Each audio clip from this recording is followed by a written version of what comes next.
Então ele está focando agora nas questões, vamos dizer, de um outro patamar geopolítico, basicamente. É. E como você vê essa relação da China crescendo no poder e o mundo agora tendo que entender que a China é um player muito potente e ele tem vários problemas, né?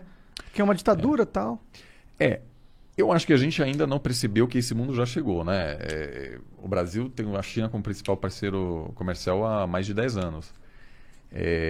A China hoje tem mais soldados em missões de paz da ONU do que todas as outras potências do Conselho de Segurança. Sério? Então, assim, tem um engajamento. Agora, com a chegada de 5G, a China tem uma vantagem tecnológica enorme e ela vai poder pautar a agenda e definir os standards técnicos para carros autônomos, drones, que são super importantes no Brasil para a agricultura, né, para aumentar a produtividade. Então, só que a gente acompanha de perto o que acontece nos Estados Unidos, mas quem aqui sabe exatamente, né, qual é a dinâmica interna na política chinesa? Só você, pô. Não, na verdade, nós ainda não temos um grande número de sinólogos, por exemplo. Né? A gente precisa de pessoas que falem bem chinês, que tenham vivido na China. Até o próprio Itamaraty, na verdade, não tem tantas pessoas que falam bem chinês. E eu me preocupo muito porque eu vejo os meus alunos que vão ter posições de destaque daqui a 20 anos. E daqui a 20 anos a economia chinesa será muito maior, provavelmente, do que a americana. Sim. Né? A gente vai estar olhando muito para a Ásia e eu entendo, eles ainda preferem fazer o intercâmbio na Europa ou nos Estados Unidos ou na Argentina. Ainda poucos vão para a Ásia, mas esse vai ser vamos dizer, o coração político e econômico. Agora, o que a China vai fazer, eu acho que eles não vão repetir essa besteira que os britânicos, os soviéticos e os americanos fizeram no Afeganistão. Eles são super pragmáticos porque tem uma diferença. A China não quer exportar seu sistema político, que é uma diferença. Isso é bom. Porque a China se considera como único. Né? Diz, olha, nós somos... Não existe outro igual. Tanto que em chinês, China é reino do meio. Se consideram o centro do mundo e não acham que estão em processo de ascensão. Estão em processo de voltar onde eles sempre estavam, né? No centro. Não, faz sentido até, né? Não, é verdade, historicamente falando, é totalmente verdade. A liderança ocidental é minúscula. A gente está vivendo num período totalmente atípico de liderança ocidental que representa uma pequena parcela da população mundial. Né? Então, se você olha para o mundo da perspectiva asiática, é o natural agora que a Ásia volte a ser o centro do mundo, de certa maneira. Afinal, tem gente pra caralho lá. Você tem... Muita gente. Você tem, enfim, concentração. Se você olha China, Índia e os países em volta, representam a metade da população. Agora, então, não quer exportar, mas também tem uma visão ultra pragmática. Isso quer dizer, eles vão lidar com quem estiver no poder e não se importam o que acontece naquele país. Então, as mulheres lá não podem sair de casa. Foda-se. Venezuela, por exemplo, o país está colapsando. A China continua tendo uma relação, até com a Coreia do Norte. Então, por um lado, sim, alguns diriam que isso produz menos instabilidade, porque os Estados Unidos estava bastante engajado nos assuntos internos de muitos países. Mas em alguns casos também ajudou de fato, como no Afeganistão. A China não vai fazer isso, mas ela pode acabar sendo, vamos dizer, pode haver assuntos que são interessantes para a China e ela acaba se envolvendo como a União Soviética. A União Soviética não queria ocupar o Afeganistão. Eles foram lá porque tinha um presidente comunista. Esse cara pediu ajuda dos soviéticos. Eles falam, não, claro, vamos ajudar. Ele fala, não, na verdade, eu preciso não só de equipamento, eu preciso de soldados também. Aí foram os soldados.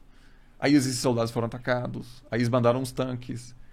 E aí começou a entrar em guerra. Um pouco como os Estados Unidos no Vietnã. Ninguém queria, assim, ninguém falou no início, olha, vamos ter essa guerra. Então, acho que esse risco existe para qualquer futura superpotência e a China também. Porque se você tem, sei lá, um grande investimento chinês na África, aí um presidente africano diz, vamos nacionalizar, vamos tirar.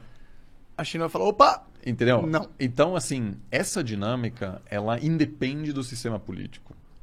Mas os chineses estudam muito cautelosamente a história, eles sabem muito bem que o Afeganistão é um tema complicado para qualquer superpotência. E eu acho que eles têm tantos problemas internos ainda. É um país em desenvolvimento. A gente será, pela primeira vez em muito tempo, a economia global será liderada por um país pobre. Né? É algo diferente, porque os Estados Unidos não apenas era a maior economia do mundo, é um país muito rico também. Era um dos países mais ricos per capita. Então a China é uma liderança que você viaja para o interior e tem realmente muitos problemas. Então ela, sabendo, eu acho que o governo sabendo disso, vai fazer de tudo para atrasar ao máximo confrontos desse tipo. Né? Só se eu acho que pode haver, por exemplo, um confronto com Taiwan, quando percebe-se que os americanos estão tão cansados de guerras, se a China perceber, olha, eu posso retomar Taiwan sem que o Biden vai reagir, aí eu acho que isso pode acontecer. Então nos próximos 4 anos eles vão retomar Taiwan.